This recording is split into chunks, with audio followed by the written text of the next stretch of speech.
Adrien, j'aimerais qu'on aborde maintenant la question du rôle de l'adulte dans la relation enfant-doudou. Sur le rôle de l'adulte, je vois deux types d'adultes différents. Les parents d'un côté et ensuite les professionnels ou les autres personnes à qui sera confié l'enfant. Et chez les parents, c'est plutôt souvent assez simple.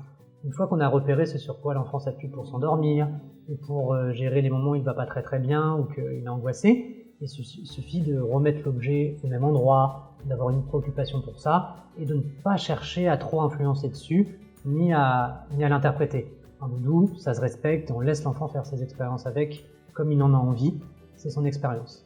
Là où les autres adultes, par exemple pendant les professionnels en crèche, on a tort de penser souvent que parce que le doudou fonctionne à la maison, il va fonctionner de manière automatique en crèche.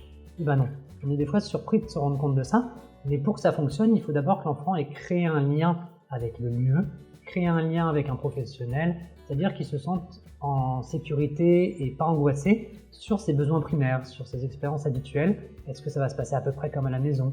Est-ce que je vais réussir à bien le vivre ou pas? S'il est rassuré à partir de là, il va pouvoir utiliser son doudou et ses objets transitionnels pour pouvoir se rassurer. Sinon, ça ne fonctionne pas forcément. C'est comme, je pense à un exemple d'un enfant qui va pleurer par exemple parce qu'il est angoissé et qu'il n'est pas bien au moment où maman est en train de partir. Ça sert à rien de lui donner son doudou à ce moment-là s'il est déjà en train de pleurer. Il faut d'abord aller le consoler, aller travailler quelque chose dans le lien pour que le doudou puisse fonctionner. Le doudou, c'est quand même quelque chose qui nous permet aussi d'éviter de pleurer et que ça se produise un peu en amont du moment où on a besoin de quelqu'un.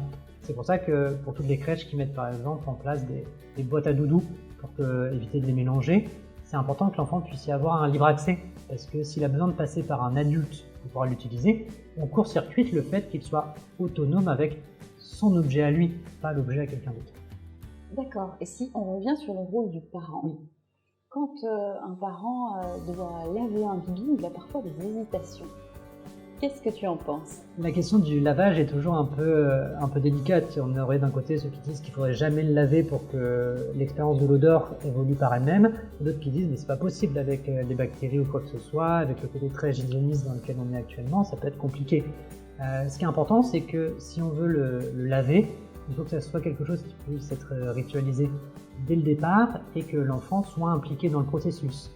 Qu'il accompagne le lavage, qu'il accompagne l'expérience que son doudou est en train de vivre, parce qu'après tout, il lui appartient.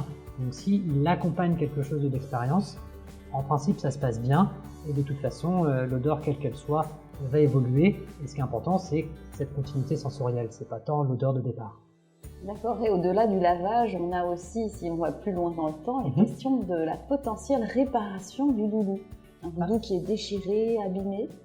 La question par exemple de la réparation, c'est un peu la même chose parce que un doudou matériel, là si on est sur l'objet traditionnel matériel, ça fonctionne aussi parce que ça a du répondant.